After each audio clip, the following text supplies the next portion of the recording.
This is NBK, nothing but Knicks. When Sim passed the assist, you know that it's #1 show that breaks down the game. If you can't play defense, stay out my way. Dribble the ball, come down the lane. 5 seconds on the shot clock, who gon' win us the game? You wanna hear Nick updates and trade rumors? Postgame reviews, this the place you tune in. So tell a friend just to keep the ball moving. Like the page if you feeling the movement.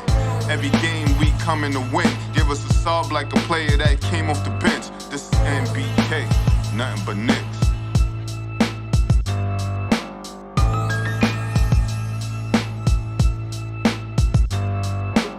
Knicks family, what's poppin'? Is your boy.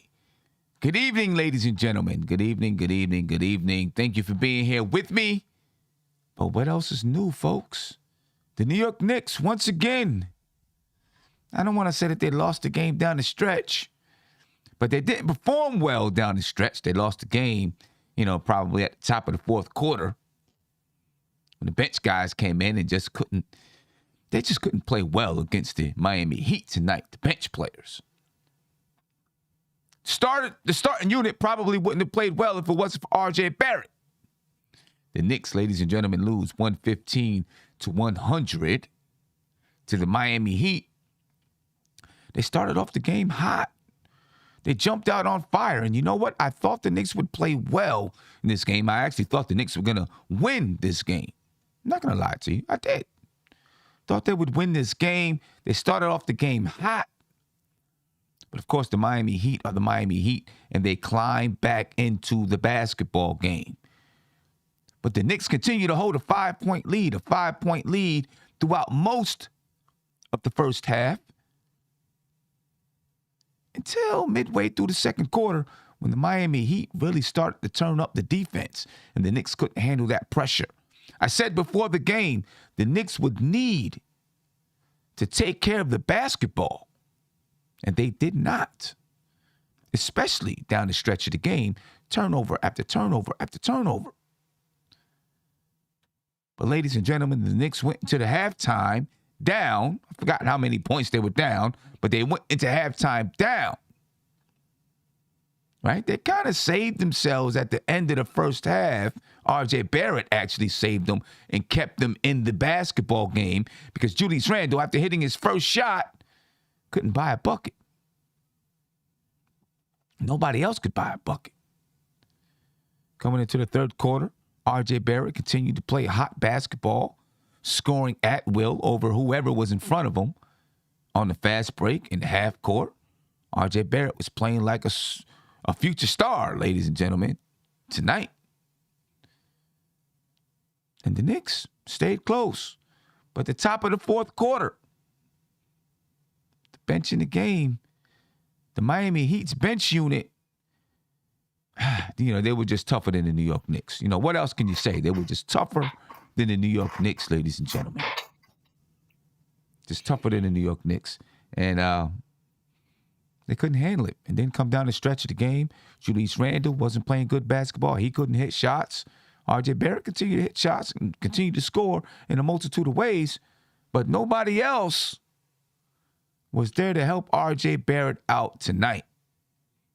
Ladies and gentlemen, the Knicks lose 115-100. And on top of that, Quentin Grimes is probably done for the season. That's bad news. We don't want to hear that. We wanted to see Quentin Grimes continue to play. It's not going to happen this season. But from what we have seen from Quentin Grimes, I'm pretty sure Tom Thibodeau and everybody else is excited about what we've seen from Quentin Grimes and will be looking forward to next season. It's just too bad we're not going to get a chance to see Quentin Grimes for the remainder of this season. Ladies and gentlemen,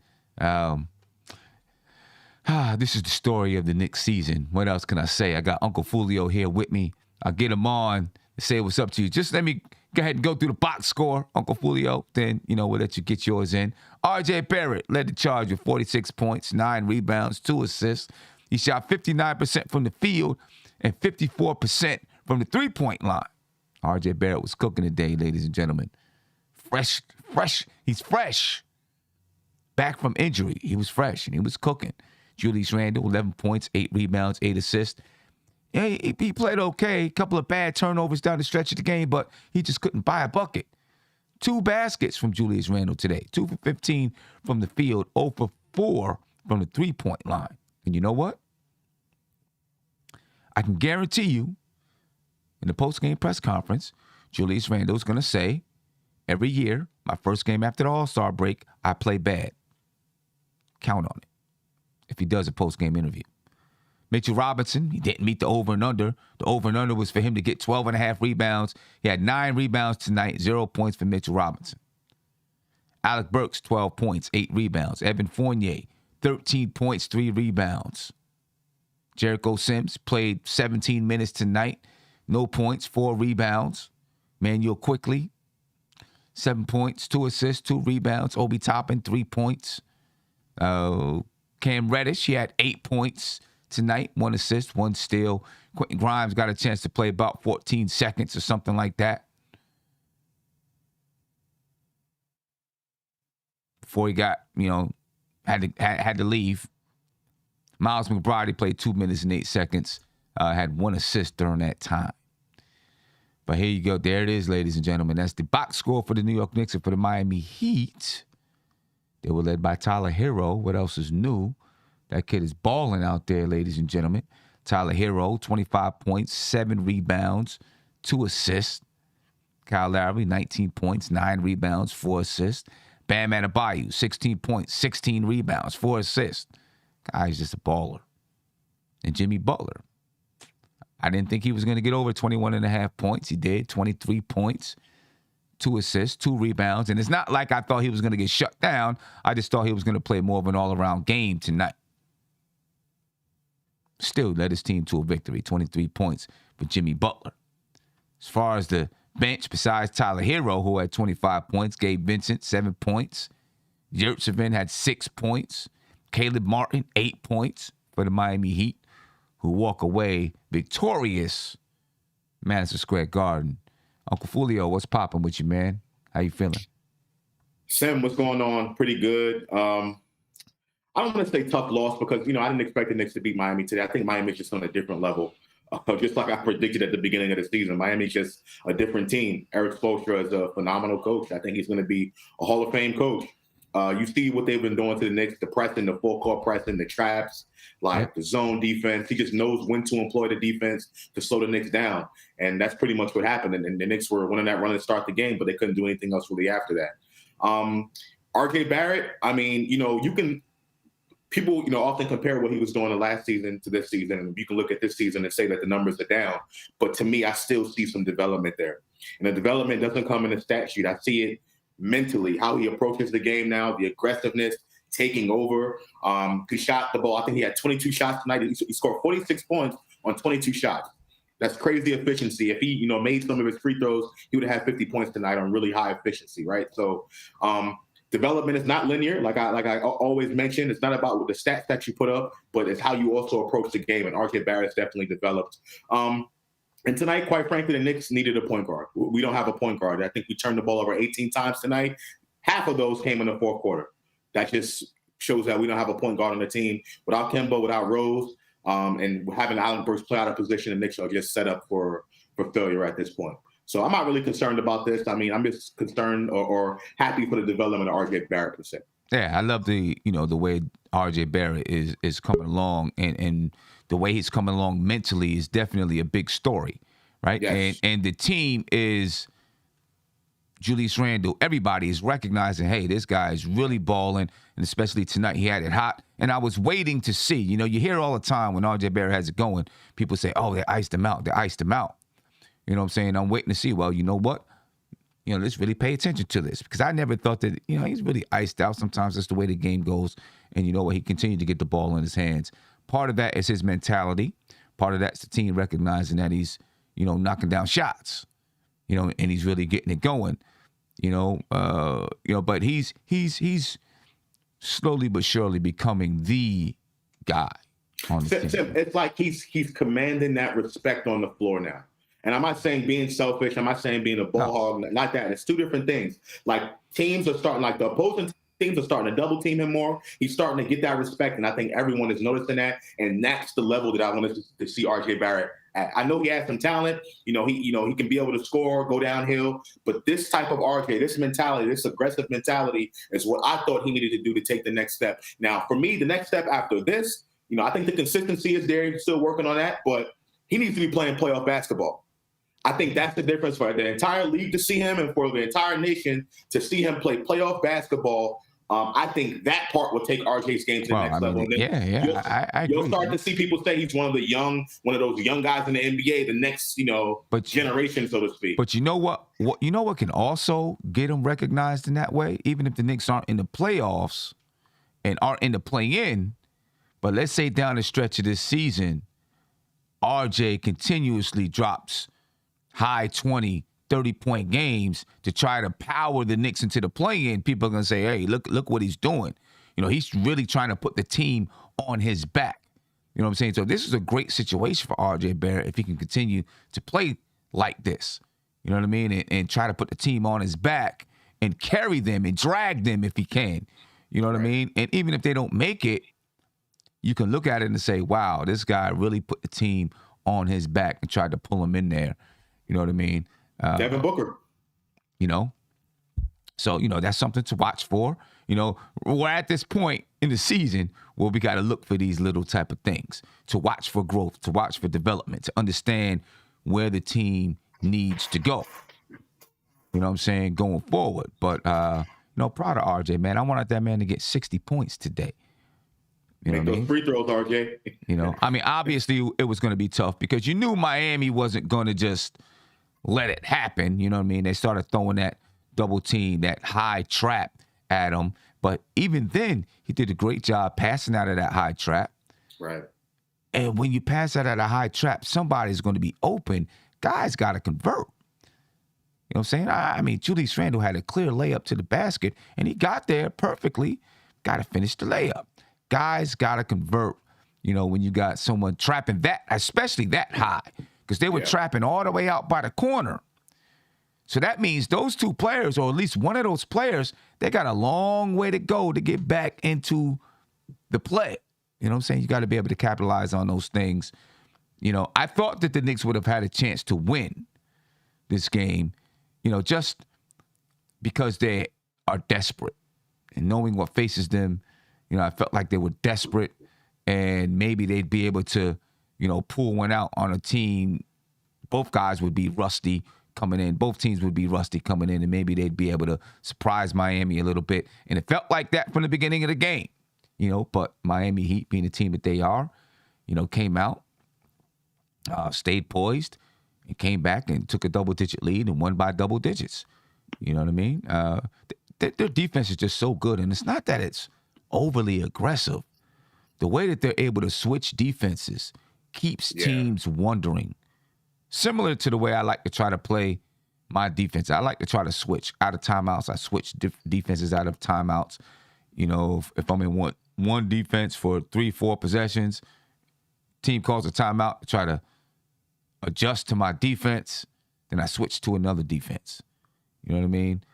And I think Spoelstra does a great job in switching defenses, going from full court pressure to half court pressure to different types of traps, and it just keeps teams guessing. It's almost like a college style of defense. You know what I mean? And he has the athletes and the intelligent type of players to do it. Gotta love it, man. They know their rotation, Sim. They can go seamless from one defense to another, seamless with different personnel on the floor. Like, it's just perfect, like great defense. I just speechless to watch those guys play. And it goes from a consistency of players, a consistent team that's kind of there, been there for a while. They get to understand and know what Spoelstra wants to do. And then you have a consistency in the coach, you know what I mean? He's been there forever, so you got guys who have been there, like Udonis Haslem, who's able to say, this is what is expected from you. You know what I'm saying? And when you have that, you know what I'm saying, it becomes easier for guys to play and switch, switch in and out of defenses and offenses because they know it like that. They've been there and they've been around it. And then when you get new guys come in that fit into the system, You know what I mean? It might take a learning curve for them to get there. But then when they get there, you know what I'm saying, they got it. But they have a bunch of people around them that can rely on, that they can rely on to show them where the rotations are and how to switch and all that. You know, they just got a beautiful system going on down there. I don't want to heap too many praises on the Miami Heat because, you know, that's one of our rivals, but you got to like what they're doing. I hate the fact that we heard "Let's Go Heat" at the Garden. You know what I mean? I don't like that. Obviously, there were some Heat fans there. I hope it wasn't the Garden crowd just trying to rub it into the face of the Knicks. I think that there were probably some Heat fans there. You know what I mean? I hate that we heard that, but you got to give it up to them. They got a nice thing going on. Tony Crow, what's popping, bro? How you feeling? You muted, Tone. What's good, guys?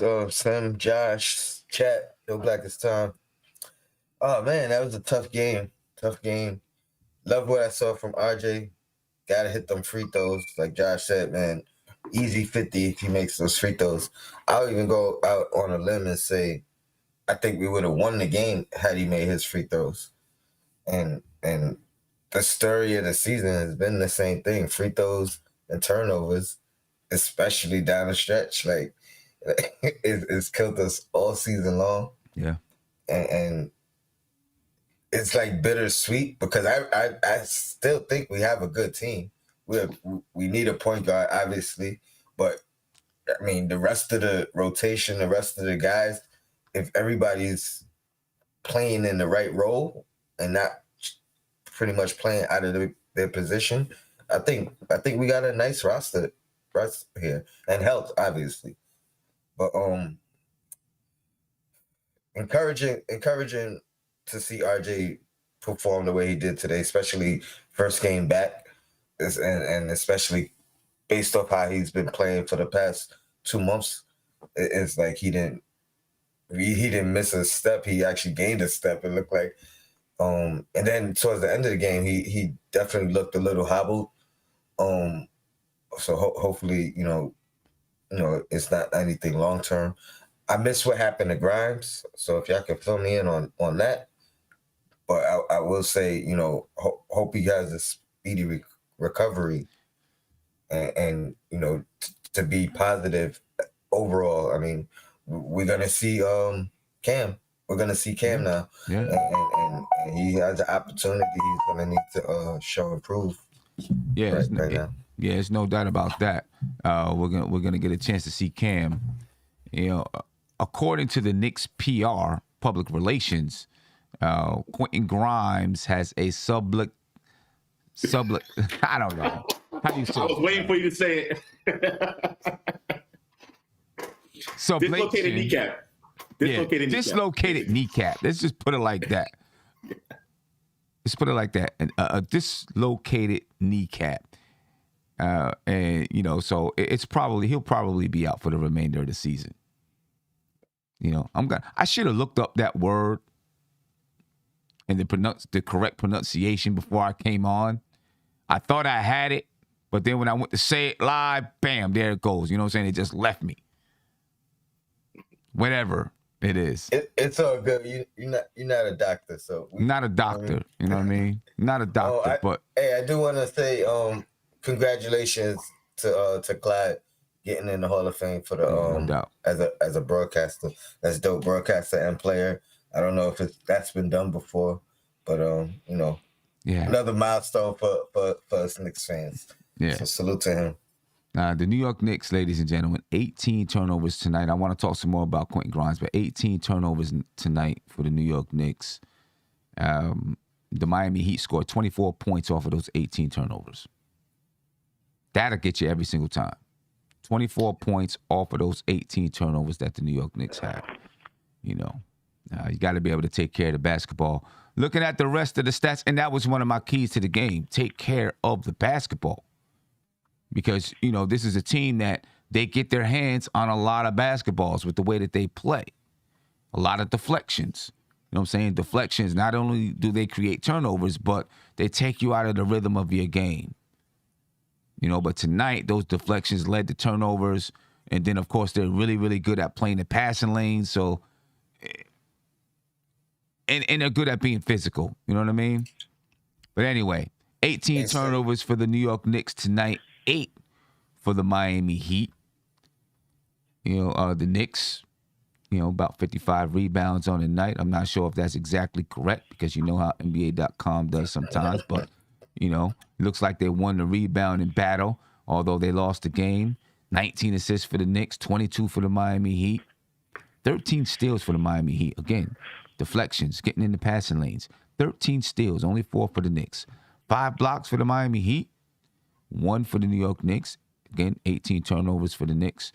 8 for the Miami Heat, 47% from the field for the Heat, only 40% from the Knicks. We talked about it in the game preview. One of the big differences between these two teams is field goal percentage. Right? Field goal percentage. The Knicks shoot 43% from the field for the season and 35% from 3. The Miami Heat, 46% from the field and 37% from 3. They didn't shoot that high from three-point range tonight, but they did enough. They shot 34.4% from three-point range. The Knicks shot 35%. 74% from the Miami Heat from the free throw line. The Knicks, 72.2%. Points in the paint. The Miami Heat, 54 points in the paint. The Knicks, only 24. Second chance points, Miami 5, the Knicks 5. 20 fast break points by the Miami Heat and 8 for the New York Knicks, ladies and gentlemen. 8 fast, 20 fast, okay, the Knicks only got 8 fast break points, but they gave up 20. That's because of the turnovers. The Knicks normally don't give up that many fast break points. Right? But they gave up 20, and the Knicks won the rebounding battle 45-44. Just so I can make that correct. I don't know why, and listen, I'm gonna put this up here so you guys, well, you're probably not gonna be able to see it because it's, so small. But I don't know why NBA.com does this. It kills me. Right? So right now at the with rebounds, if you go to the box score, at least on my right now, what I'm looking at, it has the Miami Heat with 40 defensive rebounds and 4 offensive rebounds, and it equals 53. Like, what are they doing? And for the Knicks, 40 offensive rebounds, 5 defensive rebounds, and it equals 55. They're bugging out. But anyway, the Knicks win the rebounding battle by 1, but it doesn't matter. They lose the basketball game to the Miami Heat. Let me get to a caller real quick. And then, Tony, I know you want to say something. I'll get to you. Caller, you're live. What's popping? It's Spree. What's up, man? Spree, what's good with you, brother? How you feeling? My favorite part of the night was seeing RJ in that Batman commercial. Yeah, that's what's up. That's big time, man. That's big time. That was my favorite part of the night. Yeah, that was dope. That was dope. You know what I'm saying? Hopefully, that Gotham team is doing a little bit better than the New York Knicks. The jersey looked nice. I'll say that. One observation here on IQ and Obi that I've noticed. Mm-hmm. When they don't make shots, it affects everything of their game. Like they lose their minds when they don't make shots in. Right. They don't know how to do other things. I mean, Obi's inbounds pass that led to a 3 to the other team. I mean, I don't understand. Like, I still, you got to let IQ play through it. I get it. And I've been at defending IQ, but he looks awful right now. Yeah, I know he can make shots. Yeah. I know he can make shots, but he's just, when you're not you're shooting the ball, just get in the paint, make layups, do other things. Yeah, I mean, Spree, the thing is, that's the growth and development of young players, though. You know what I mean? Just understanding how to do those other things when your shot's not falling, or, I mean, there's, so many little things that young players do, that it just takes that experience and time on the floor for them to understand how to do it correctly. You know what I mean? Not all young players. You got some young players that can just come in and their level of talent and their skill set masks or covers up some of those things that they may be lacking, You know what I mean? But when you have mid-range level players, then, it comes out. The thing is, we just gotta watch the guys grow and watch how they develop. IQ gets on my nerves. I'm not gonna lie.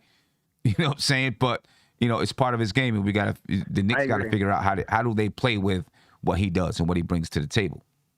Like, IQ should still play. Like, I'm not saying like he has to play. I think Obi should still play. Although I don't think we're ever going to get the most out of Obi Toppin without a point guard on the floor, because his whole game, as you know, is predicated on pace, pushing the ball like Derek does, and he can't get off because he's not a good enough shooter. He's not a good enough to create in the offense. He's just coming off pin downs and screens and just moving the ball. He'll do that a little bit, but he's not. We're not going to see it with Obi, I don't think, sadly, until we get a point guard. But that's the biggest issue. But they're frustrating. But I'm happy that they got some minutes. I thought Randle killed us at the end of the third quarter. Sim, this could have been tied. Yeah. The game could have been tied at the end of the third quarter. Right. Make your free throw. Yep. And don't foul Lowry. Are you kidding me? Right. Why? Right. Why do you foul there? You miss a free throw, Sim. We have a chance to tie it there. He misses the free throw. So you miss a free throw. Big deal. Get back on defense. He takes a terrible shot and then fouls Lowry to give him 2 free throws. Like, these are the things that, like, I can't defend Julius when he does that. I want to, but I can't. Yeah, I mean, listen, you already know what he's going to say. His first game back from the All-Star game every year is bad. That's what he's going to say. Do you buy it? I don't. I mean, you're a professional. You've been playing in this league for a while. You got to know how to get past that and get over that. You can't use that as an excuse. I'm sorry. But that's what he's going to say when he gets in the press conference tonight. I mean, it's unbelievable. He always plays bad after the All-Star break. It's unbelievable. I know he's played bad a lot this year, but, like, literally, I've never seen a game after the All-Star break where he always plays bad. It's unbelievable. Yeah, it's crazy. What does he do? I don't know. And as a professional in the league, you got to be able to get over that. Whatever the issue is, you got to be able to get over that. Especially when you acknowledge it. Especially when you acknowledge it. Yeah. Thank you, Tony. Especially when you know that this is an issue. You got to be focused enough to say, all right, I can't have a bad one coming off the break. I got to fix this issue. I mean, come on. Yeah, I wanted Kyle Lowry on this team, man. I really did. I think Kyle Lowry would have been really the perfect kind of thing because he doesn't get as hurt as Derek or Kemba, and Kemba's been awful. But Kyle's just smart. He'd get people in the right spots. He can make a three-pointer. He's just a sneaky little player. He's not. I'm not saying he's a superstar, but he makes superstar winning plays. Yeah. And I'm sad we didn't get him. Yeah, I dig it. I dig it. Spree, appreciate your time, man. All right, man. Love. Right, have a Peace good out. one. Peace. Yeah. Let's talk about Quentin Grimes, though, man. I hate that he, having such a good rookie season. Now he's going to be out for the season, for the remainder of the season. Does it open the door now? No Derrick Rose. Obviously, Kemba Walker's not there. Shouldn't it open the door for Miles McBride to now get those minutes? I mean, we already knew, even if Quentin Grimes didn't go down because Derrick Rose was going to be gone, Cam Reddish was going to play anyway, right? Because it would have been Emmanuel Quickly, Quentin Grimes, Cam Reddish, Obi Toppin, and Jericho Sims played tonight. Quentin Grimes is out now. Shouldn't it be Deuce? Josh?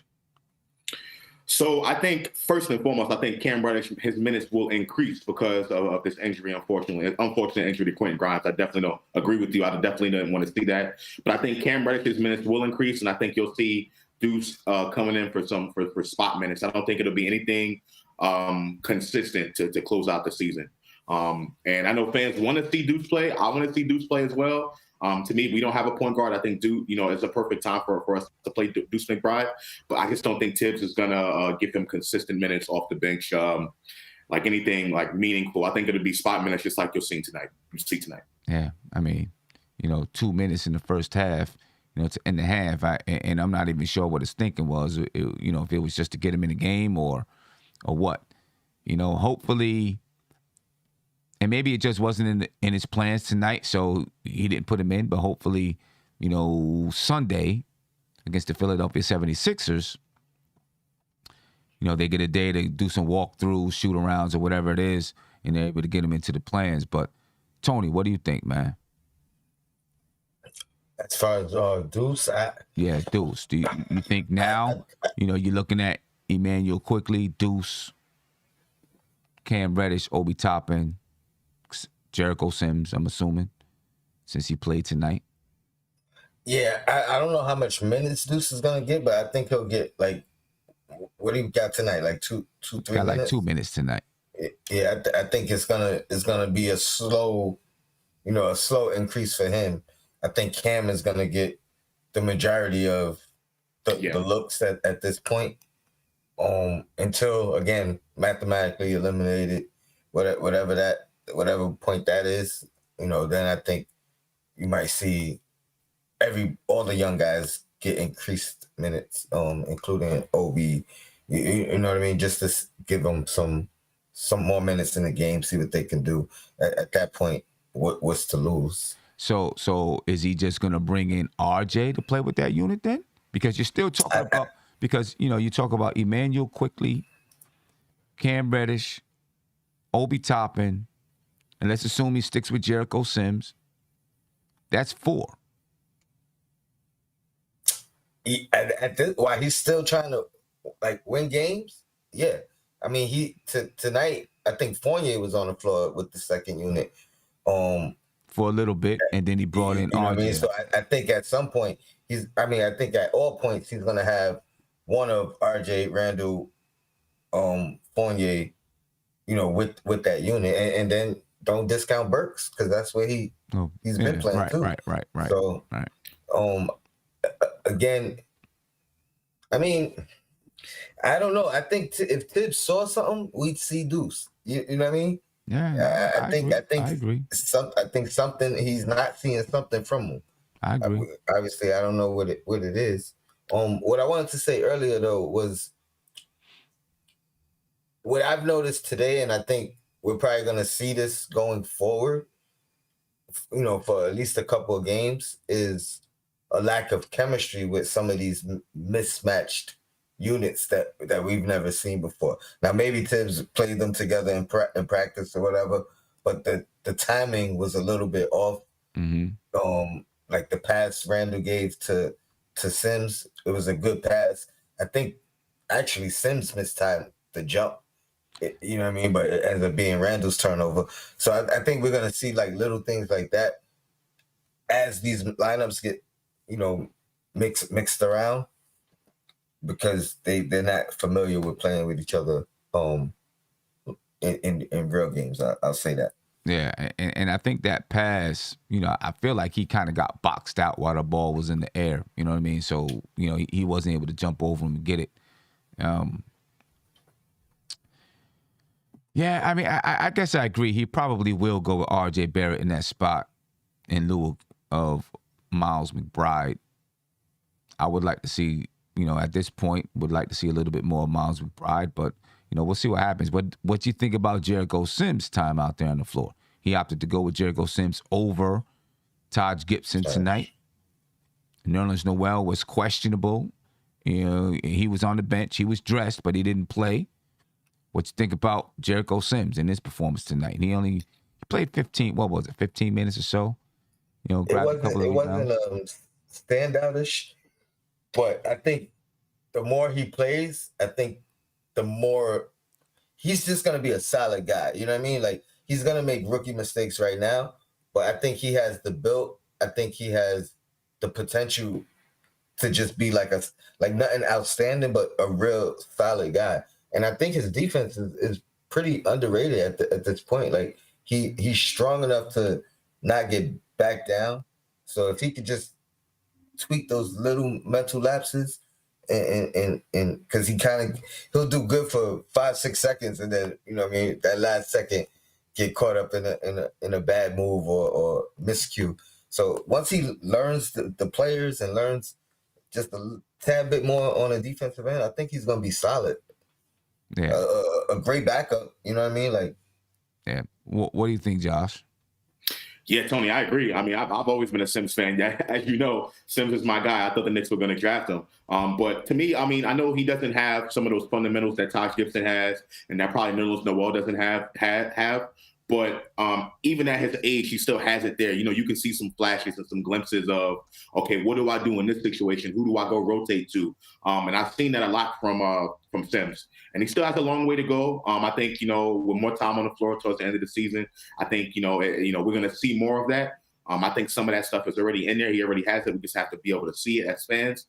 But I like the time that Jericho Sims got. Hopefully he can continue to get that time as the season goes down. I think he'll be a solid guy, like Tone said. And I think occasionally he's going to make that play, whether it be a block shot or just that alley-oop out of nowhere type of dunk. And I'm excited for that. So definitely excited. He will.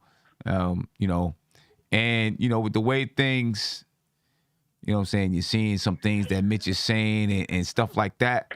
With the way things are going there, Tom Thibodeau in the front office might be looking and saying, yo, let's really test this guy out because I don't know what's going to happen with Mitch. You know what I mean? They might really be looking that way. Let me get to this caller here. Caller, you're live. Tell me your name and where you're from, please. Hey, how you guys doing? It's Tony from Harlem / Florida now. What's going on, Tony? How you feeling, man? Not much. Watching these Knicks lose and wondering why. I mean, I can tell you, turnovers and fourth quarter execution right there. That's why they lost this game. Turnovers, fourth quarter execution. You can point to that. Bad shooting, 40% from the field. Well, that's one of the reasons why I love to listen to you guys' show, because you guys get into the minutia of it. Sometimes you watch other shows and it's just kind of the rhetoric. And we talk about the minutia. I know everyone has said this, and I hate to repeat it, about the Knicks needing a point guard, but I kind of want to go to the minutia of that. Is it that the Knicks need a point guard, or the Knicks need at least one or two players who can tell Julius no? Like, if I'm playing against anybody, it doesn't matter who it is, and I know that there's one player that can call for the ball at any time, I think for me and anybody who has any acumen in any sport, they can jump that play and pretty much get a steal out of it. I mean, it feels like an ABC thought to just, he's clapping, I'm just going to take the ball. You know what I mean?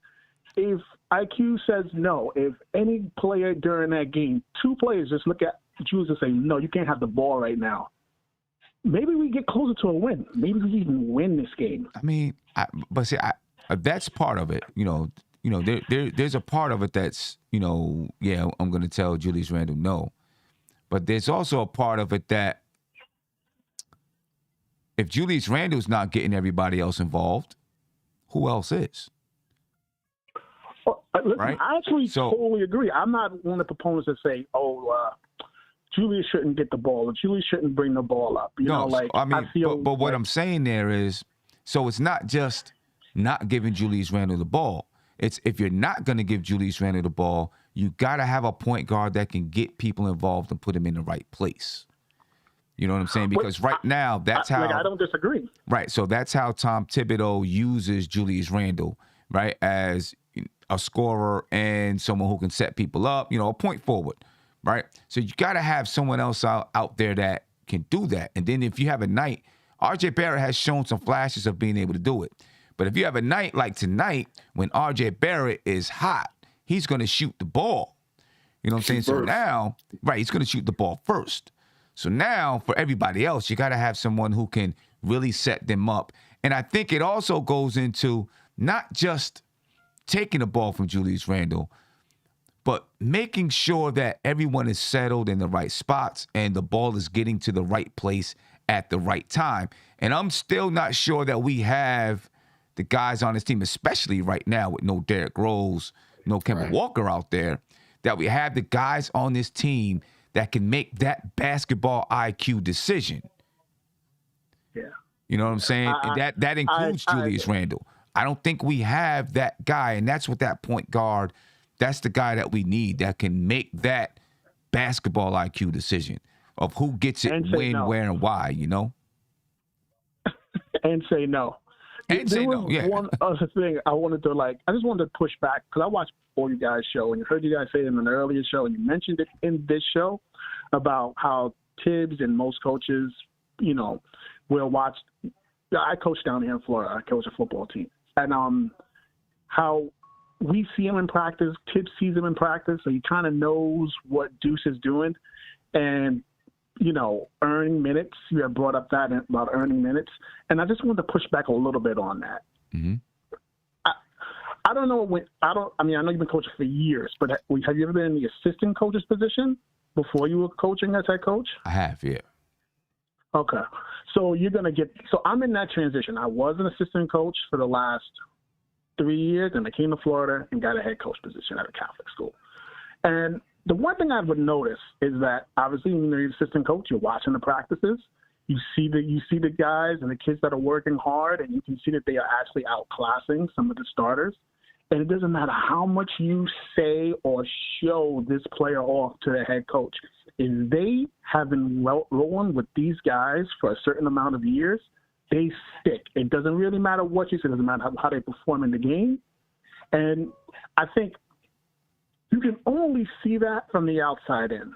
You know, I feel like sometimes, like when you say, oh, Tibbs is putting out there his best opportunity to win, I don't always think that that's necessarily true because we're all looking at it from the head coach's point of view versus maybe the assistant coach's point of view. Like, okay, well, exactly what is Tibbs seeing? Like I heard people mention on the show, oh, you know, what is Deuce doing in practice that's not earning him minutes? Maybe he's doing everything he needs to earn a minute and Tibbs is just making a decision in the other direction. I mean, it could be, you know what I'm saying? And it could be that, you know, he's doing everything that he needs to do, but it still doesn't look to Tibbs like it's better than this person or that person. You know what I mean? And sometimes you have someone who's just like, this guy's got to pay his rite of passage.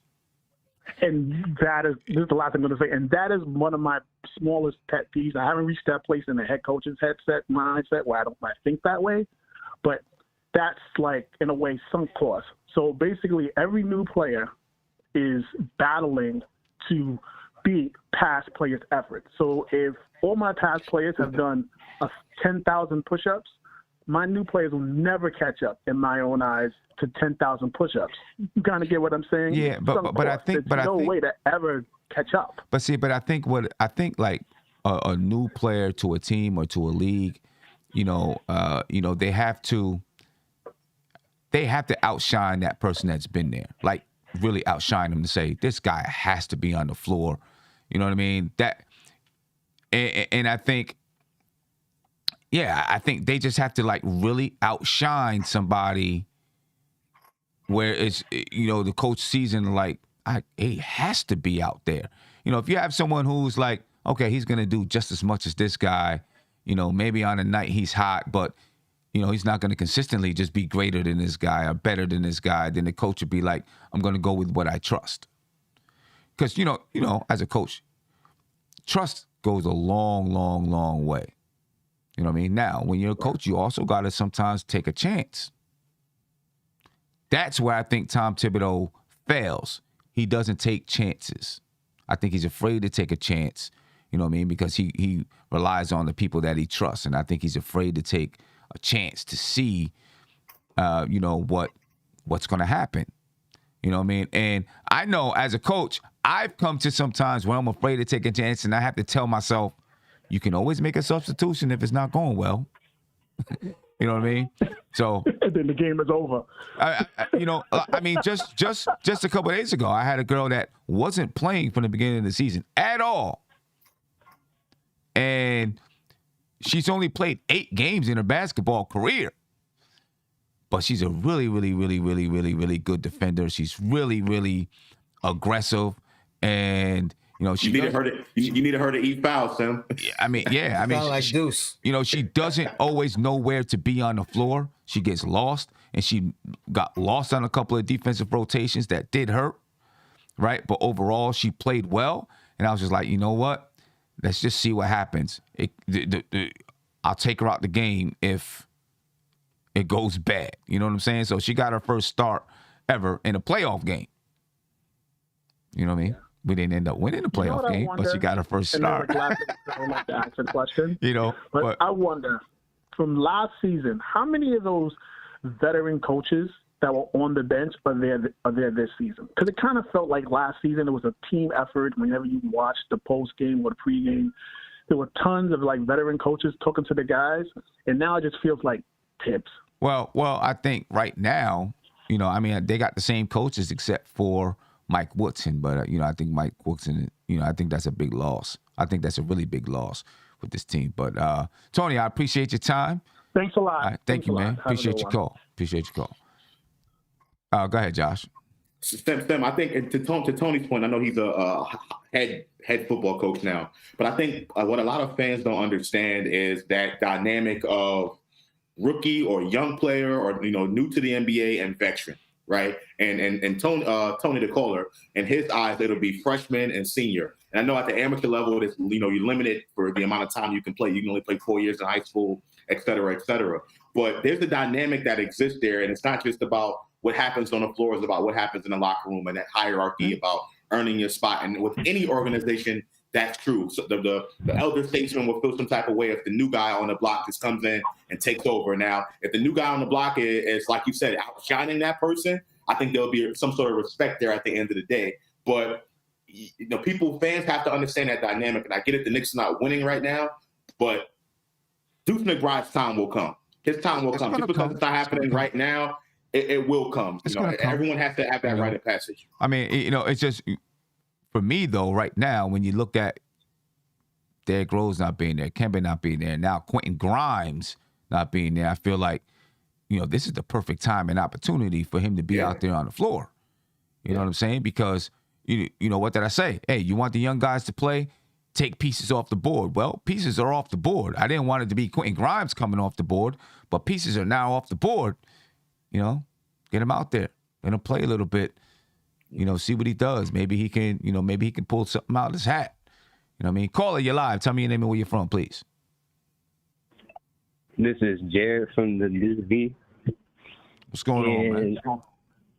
I just wanted to talk about Cam Reddish. I understand Josh, you saying McBride, maybe he's not ready.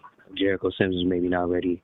But Cam Reddish can literally help us. I feel like he plays defense and he cuts to the basket. And tonight he was hitting his open threes. I feel like he should be getting more minutes because I feel like he can be a good tips guy. He could get to the basket. He could dribble through, like Sim, you were saying a couple weeks ago. He could dribble through a zone. He could do all that. I feel like he can be very special for this Knicks team. I saw him in Atlanta. I followed him all through Duke. I know what Cam Reddish could do. I just feel like he's just not getting the opportunity. Well, he's about to get it now. You know what I mean? His opportunity is right here, right now. I think he's going to get a lot of minutes now. You know, is he going to get 30 minutes a game? I don't know, but I think he's going to get a lot of minutes now. You know what I mean? Because, you know, the Knicks are now down guards.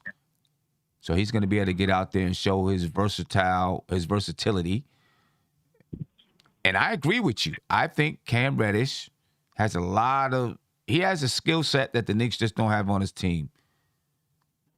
I mean, well, they do now because he's here. But, you know, he brings something that the Knicks really need with his length, his ability to slash, ability to get in the lane. And even though he has his length, he can get in the lane and rise above people. He just brings a skill set that the Knicks haven't had. You know what I mean? So I'm anxious to see him get more comfortable out there and play with everybody and really start to earn more and more minutes out there on the floor, because I think he will. You know, he does have a relaxed style of play about him, but I don't think that means he's not hustling. I think that's just how he plays basketball. He's just a smooth player. Right. Like when he turned the ball over tonight, you saw him get the steal right back, and he got out in transition, got to RJ, got it right back. I love him and RJ playing together. I saw it in the Warriors game and in this game. I like them two playing minutes side by side. I really like it. Yeah, I do too. You know what I mean? And as I've noticed As a matter of fact, when he made the turnover, and then he came back and got that tip, and then, he was going out of bounds, found RJ. RJ got it back to him. That's the first thing I thought. He made a turnover. He came right back and got the ball back. I love when players do that. You know what I mean? You miss a shot, and then you hustle back down, to, either get a steal, get a rebound, or contest whoever's taking the next shot. I love when players do that, man. And that's big. And I think those are the type of things that Tom Thibodeau looks at, too. Yeah. Yep. Yeah, no doubt. Hey, my man, appreciate your time, man. Thank you for the call. Appreciate it. Keep up the good work, yo. Yeah, appreciate it. Let me get to one more call. Then I want to talk about, what's coming up. When is it time? I don't know. It's getting close to that time to wave that white flag.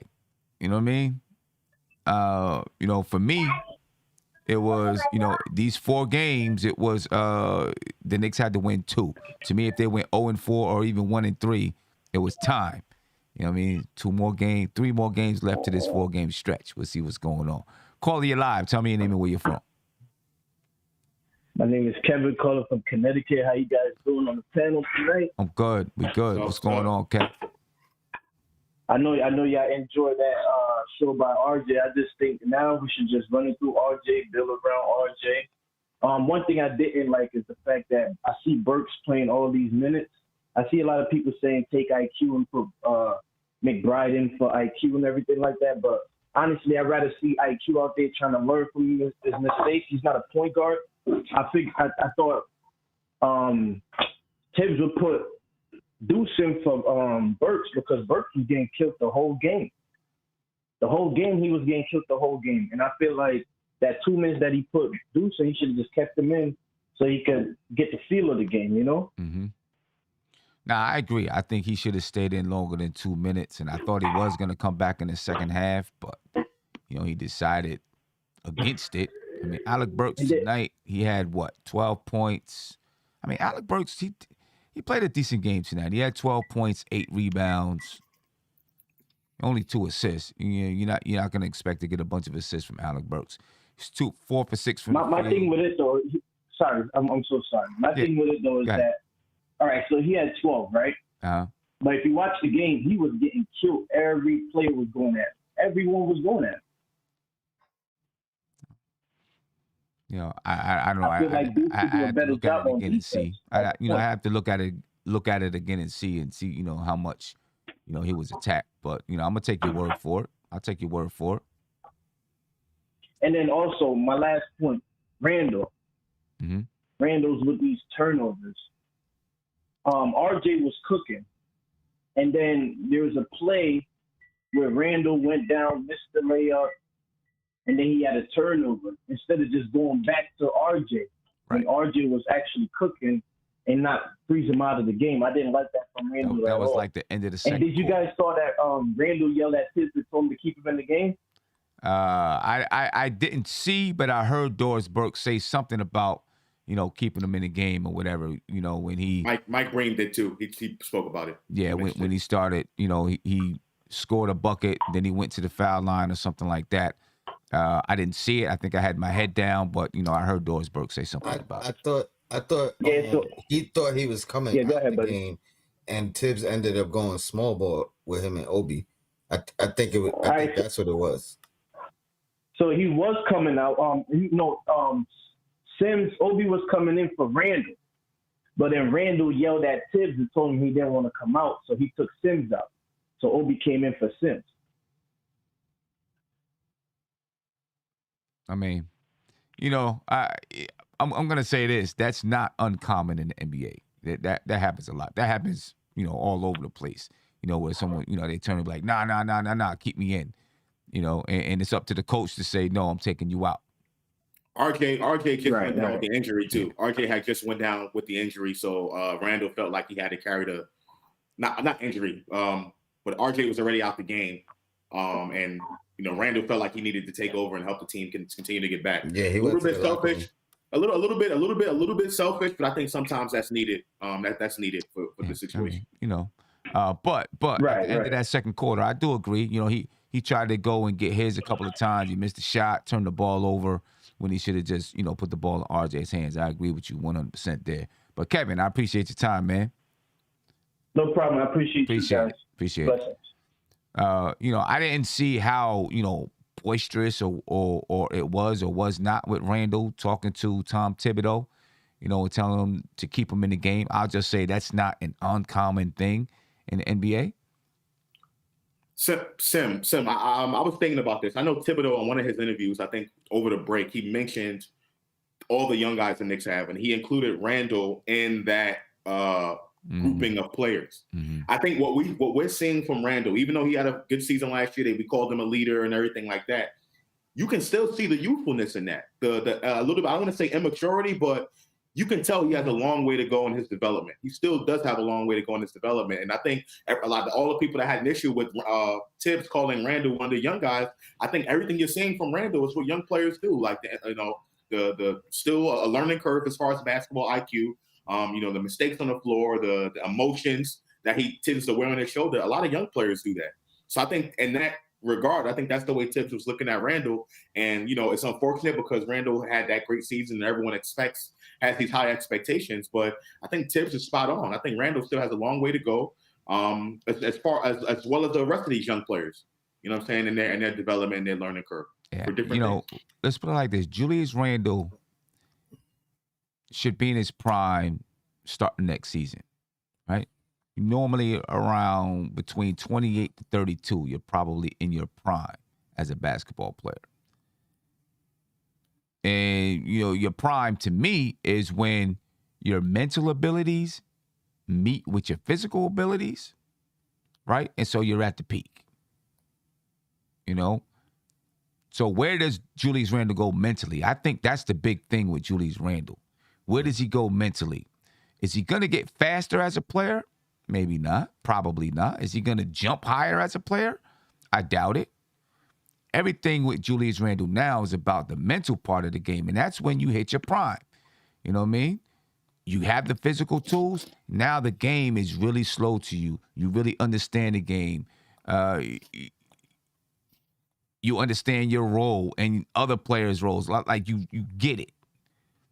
And that's what it's going to come down to for Julius Randle. Hopefully this year is really a growing year, not in physical ability and skill, not only in physical ability and skill, but also mentally for Julius Randle. It has to be a growing year for him, where he, just gets it on the floor and where the ball should be and how he should play, because he's still learning how he should play. He's going to continue to pick up some skills and things like that and become smarter in the way that he can use his body and use his footwork. And, that's going to happen. But that's part of the mental game too, understanding how to use your skills and how to apply certain things on the floor. So I think that's the next part. The talent is there, but that's the next part for Julius Randle. And that's the question. I think that becomes the next part of development for a lot of players, and why a lot of players do not go to another level in their game, because they never get that mental part of it. It never really slows down and they really hone in this skill. We'll see if Julius Randle is able to do that entering his prime. And Sim, two things. I think with Julius, he's learning now, like the past month or two, that his game has to change. He has to adapt to his teammates. Mm-hmm. I think coming into the season, he thought he can play exactly how he played last year and have the same results, not realizing that you got to adjust your game right based off of new additions or subtractions and things like that. And then do you think, back to what Josh said about him being young and still learning, do you think what he's going through or what the team is going through surrounding him, do you think that is jump-starting the growth of like a RJ, a Quickly, even a Obi, watching it from the bench and seeing everything, you know what I mean? Yes.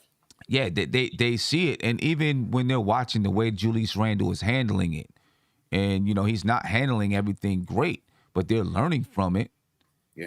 You know what I'm saying? And a lot of people say, well, they're learning the bad thing, but most of these players can look and say, I'm not going to do that. I'm not going to say that. You know what I'm saying? And there may be some things out there, and, you know, people don't want to believe it, but there may be some things out there where Randle put it on his back. You know what I'm saying? Because I'm going to tell you right now, in that locker room, there was a whole mantra of F the fans then, if that's how they feel. You know what I'm saying? And you know, Julius Randle was the one who put it out there publicly, and so, you know, the target was on his back, but he wasn't the only person that felt that way. You know what I mean? Other players felt that way as well, you know, but they're watching, they're learning, you know, and I'm pretty sure, I don't know, you know, I'm pretty sure that, you know, they're taking cues. And as they're figuring out how to handle themselves in the NBA and seeing what Randall's doing and saying, well, I don't think that's the right way, but some things that he does is the right way, you know? And that's the hard thing. That's the hard thing when you have a lot of young players on the team. And I know there was some people who took offense the other day when Tom Thibodeau was like, you know, we have young players, so they got to learn in the fourth quarter, this and that.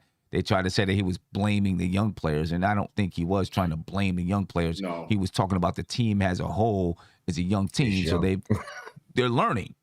You know what I mean? And Tim, Rob the Nick, when he came on the controversy a couple of weeks ago, he put up a good point out there, and I didn't think about this until he said it. He said that a lot of the I don't want to say veteran guys, the guys, you know, 30 years old, the Tajes and you know, the Burks and the Noel and even Randall, they are protecting the kids. They're taking all the bullets, right? They're taking all the bullets because, like I always mention, if these kids were out here playing and the Knicks were losing games, the fan base will be directing all the bullets towards them.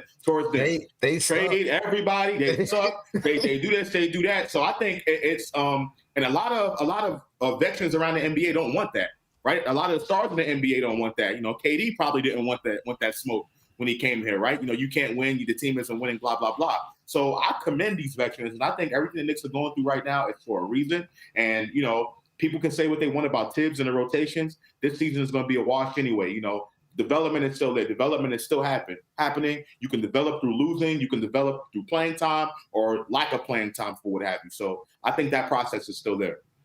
Yeah, I do. I think the process is there for this team to learn, and the front office is going to have to make a decision on which way that they want to go still, I think, you know, and how they want to approach not just the remainder of the season, but looking into next season, you know, if they feel like they got some things happening or not.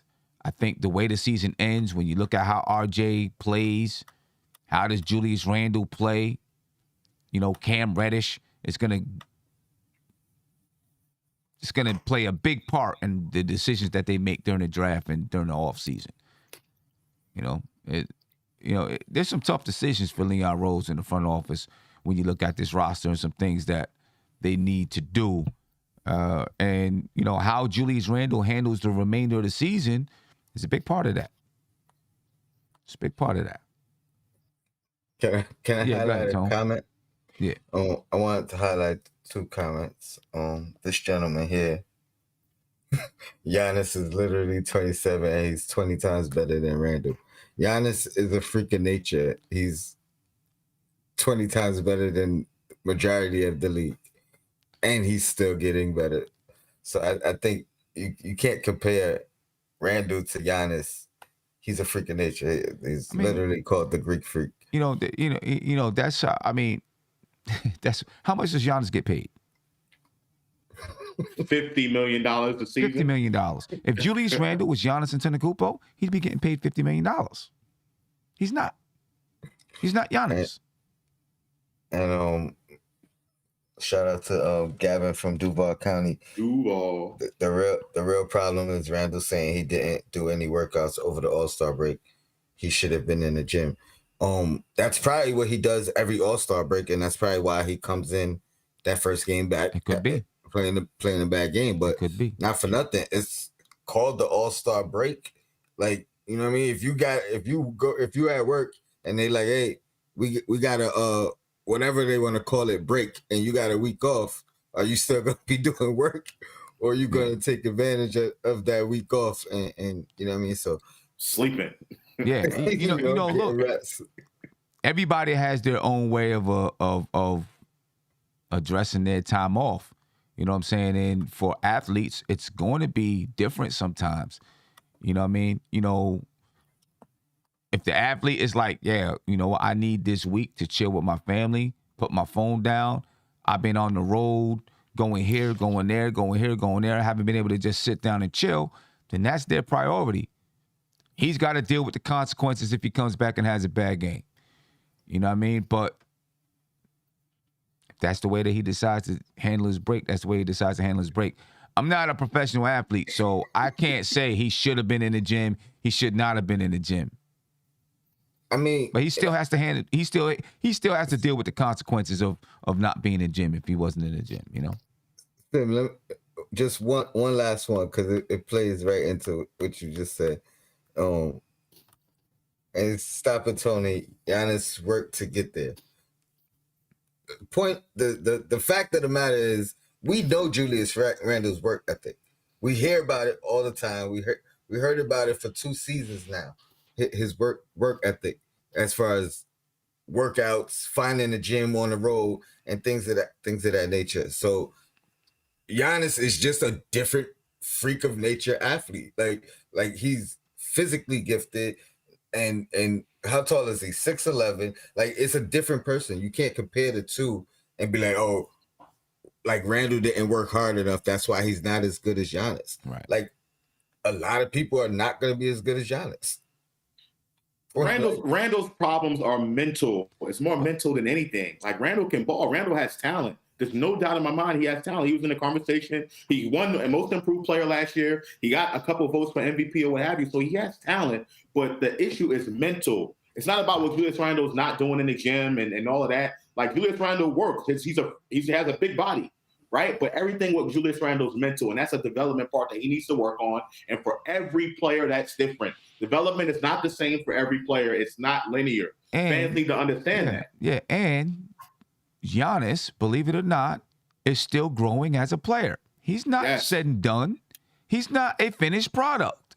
Giannis is still growing as a player. It's just he is great at the age that he is, but he's 27 years old, and he still has a long time to grow in this league and develop as a player. Mentally, he's still getting better. Everybody's not going to be Giannis. And that's the reason why Giannis makes $39 million next year, $42 million next year, $46 million the year after that, $48.7 million in 24-25, and $51.9 million in 25-26. That's the reason why he makes that amount of money, because he's that level of player. You know what I'm saying? Julius Randle still has to grow to try to get to his highest level or to ever reach his highest level. Isn't it scary to you, though, that Giannis hasn't even reached his peak yet? He hasn't reached his peak, bro. He still has a ways to grow and develop. Julius Randle is not going to be Giannis. I don't think anybody has ever made that mistake in saying that he is going to be Giannis Antetokounmpo. Right. He's not. So us saying that he still has time to grow and develop and try to become a complete basketball player doesn't mean Julius Randle's complete is not going to be Giannis Antetokounmpo's complete. It's the way it is. I mean, he's not a complete player. He's not a perfect player. Will he ever get there? That's the question. Will he ever get to be a complete player? His level of complete. You know what I mean? It doesn't mean he's going to be Giannis. So let's not do that. You know, let's not do that. I don't know. I think people are expecting Randle to be something that he's not. I think that's what it really is coming down to. Like, last season, I think people are still looking at what he did last season and expect him to be like that type of player when he's just not that dude. If people can at least accept that, I think we wouldn't even be having this conversation about Randle. Well, you know, Knicks fans are dying for one of those guys. That dude. Knicks fans are dying for one of those guys, because even with Patrick Ewing, and he was a superstar, but he wasn't the super duper star. You know what I'm saying? like the Jordans and them guys. He wasn't a super duper star. The Knicks fans are dying for that super duper star. It's hard for one of them guys to come by, man. Looking at Sunday, ladies and gentlemen, the New York Knicks take on the Philadelphia 76ers. The 76ers won tonight. James Harden made his Philadelphia debut. Right? The Philadelphia beat Minnesota 133-102. I think James Harden had 17 points in his debut. Right? James Harden, no, I'm sorry. I said 17. 27 points for James Harden in his debut. 27 points, 12 assists, and 8 rebounds. Joel Embiid, 34 points, 3 assists, 10 rebounds. Tyrese Maxey had 28 points. I've been saying that these 4 games, like, this is it for me. This is it. The Knicks, in my opinion, need to go 2-2 in these 4 games. If they go 1-3, if they go 0-4, it's wrapped up for me. It's not even, they're 12 games below or 13 games below 500. It's wrapped up. If they found a way to go 2-2, I would have felt like they, still had that chance. But going 12 or 13 games below 500, I don't see them, making a push for that play-in at all. And I know most people are probably saying, it's over now. I dig what you're saying. I get it. You know what I'm saying? This is just, in my mind, where I stopped the buck. That's all I'm saying. Right? But looking at Philadelphia, they're about to be oh, man, it hasn't even clicked yet, and they scored 133 points tonight. Ooh. They are about to be tough to deal with. And it's hard for me to see the Knicks pulling off one of these wins against Philadelphia. We got R.J. Barrett. Star J. Barrett. Star J. Barrett. There we go. Josh, do you see the Knicks pulling off one of these wins against Philly?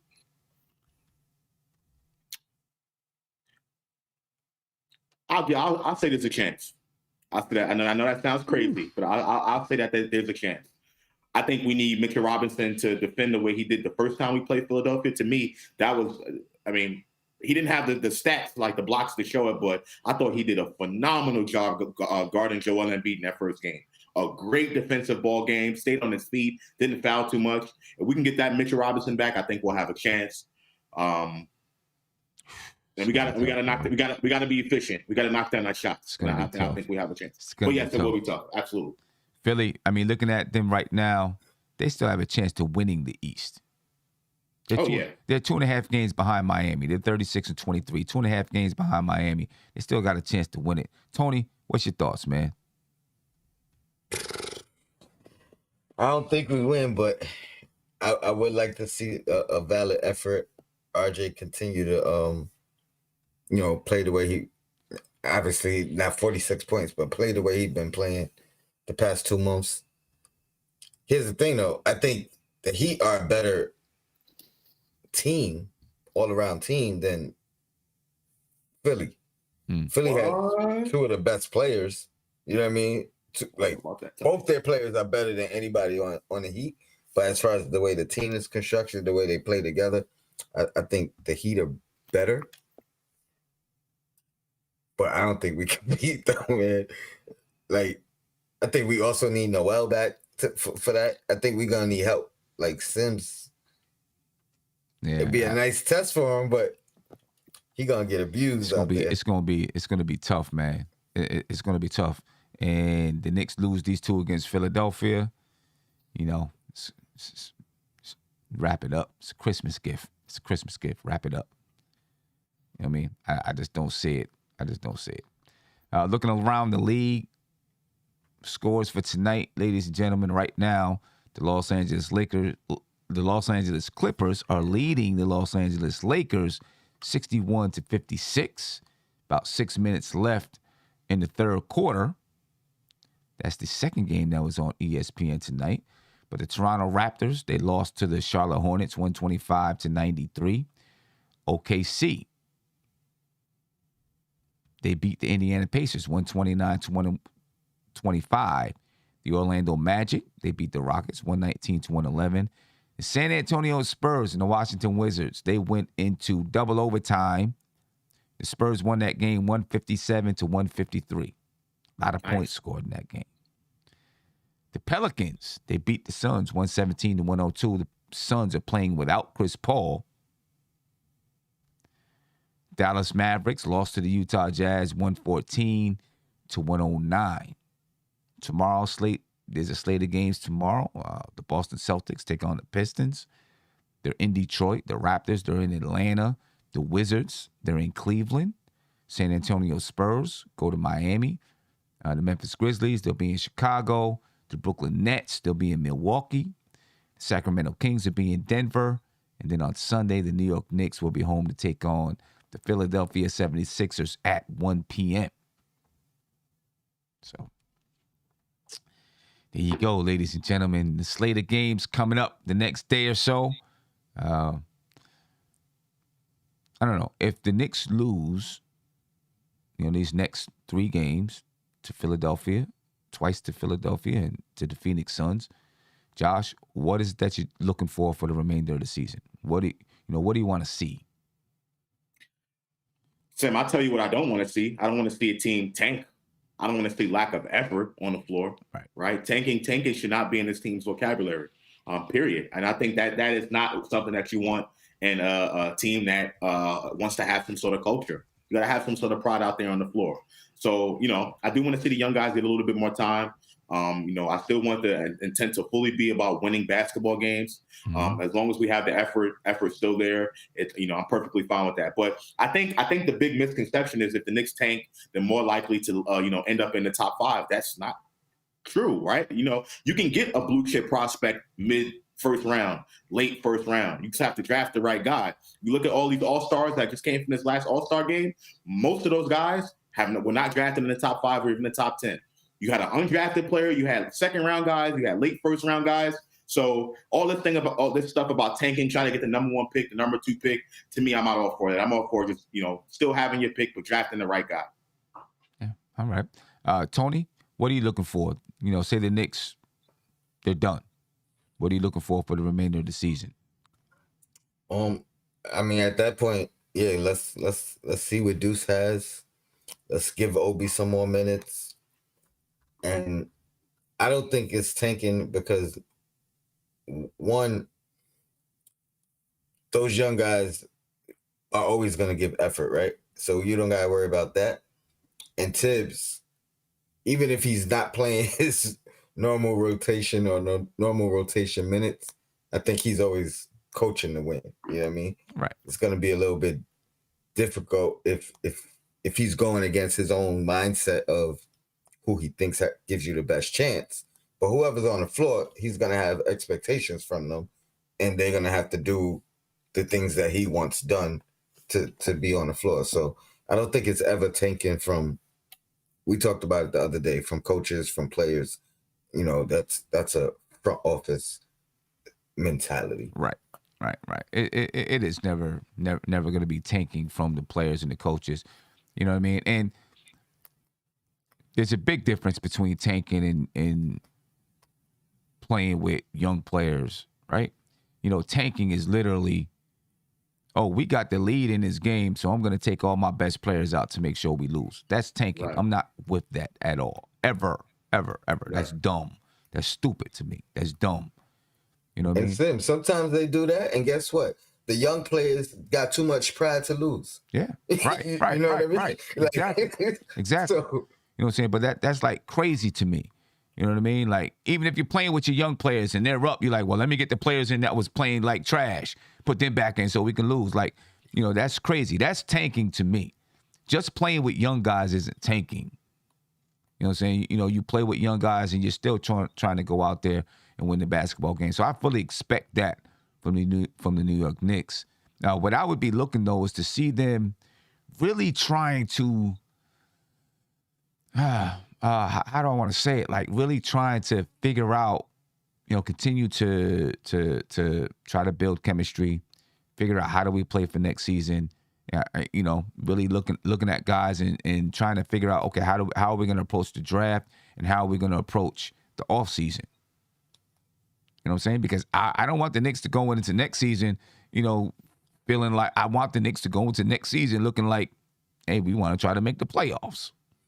Right. So you know what I'm saying? What if they did something in the sense where they kind of give Obi some featured minutes? You know what I mean? Give Cam some featured minutes where they kind of giving them the opportunity to go get it. You know what I mean? Go get the bucket. Hey. Go, you know what I mean? Show what you got. This is your time to your audition, essentially. Right. And, what you got to do in that situation, I think, is tell Randle, hey, take 2 games off. Take 3 games off. Evan Fournier, take a couple of games off. Because I want to throw Cam Reddish in the starting lineup. Take a couple of games off, relax, do whatever, spend some time with your family, take a little short vacation. We're going to let them rock out for 3 games, and then you come back and play. You know what I'm saying? Like, I think you have to do it that way instead of just putting the guy on the end of the bench. Especially a guy, and people are going to get mad, but a guy like Julius Randle, who's 27 years old, right? A guy that's 34, you might be like, hey, come on, just coach with me for a little bit. I can dig it. I can get it. Or like they did with Kemba, right? You see what Kemba's doing right now. But, a guy that's 27, 28, they're like, wait a minute, I'm trying. If I'm on the bench, I'm trying to hoop. So, in that situation is where you're like, hey, take a couple of games off. Do whatever, go check out some business ventures, whatever you're going to do. I was gonna say, yeah, take care of that thing that you was trying to take care of. Yeah. You know what I'm saying? I seen you posted something on Twitter about, with some crypto dude. So, go earn some money or something like that. We're gonna let Obi rock out for a couple of games and then come back and play. Shoot a commercial or something. Yeah, something. But I think that's how you got to do it, and see what the guys got to do. I'm cool. I'm all for that. I'm all for that. But anyway, man, I'm out of here. You know what I'm saying? I'll be back on. My daughter has a game tomorrow, so I'm going to travel to check out a game. So I don't know if I'll be able to do a shoot around tomorrow. But I'll be back Sunday morning. Then, we're going to have a nice little watch along, private watch along with some of the MBK members. So be on the lookout for that information. And if I don't, maybe I'll see you guys Saturday night. Maybe I'll do a shoot around Saturday night. But I'll definitely be on for the game preview and post game on Sunday. You got some super chats, son. Oh, do I? Let me go. It started. Knock them joints out. Oh, it's my man. My time. He said, check out Johnny Davis. He's a gem. Oh, it's about that time, bro. It is about that time to really start digging into the draft and figuring out what the Knicks gonna do. Yeah, he's on my list, son. Yeah. Johnny Davis. He's on my list. It's about that time to start digging into the draft, man. We'll probably have a big kickoff show, and then we'll move into it a little bit deeper. So there we go. But ladies and gentlemen, I appreciate your time. That's not super cat. What he say? When Giannis was scoring 25 points, but the Bucks were still losing, he wasn't looked at as a champion until he became one. I mean, that's how it is most of the time. You know what I mean? But at the same time, people talk about tanking and this, and that, and the third. You don't become a champion and then start preparing like a champion. You prepare like a champion and then become a champion. Tanking is not preparing like a champion. Sorry. Yep. You know what I mean? Sorry. Hate to say that to people. But anyway, I'm out of here, ladies and gentlemen. We appreciate your time. And catch you later. Be peaceful. Spread love. We out. This is NBK, nothing but Knicks. When Sim pass the assist, you know that it's #1 show that breaks down the game. If you can't play defense, stay out my way. Dribble the ball, come down the lane. 5 seconds on the shot clock. Who gon' win us the game? You wanna hear Nick updates and trade rumors? Post-game reviews, this the place you tune in. So tell a friend just to keep the ball moving. Like the page if you feeling the movement. Every game we coming to win. Give us a sub like a player that came off the bench. This is NBK, nothing but Knicks.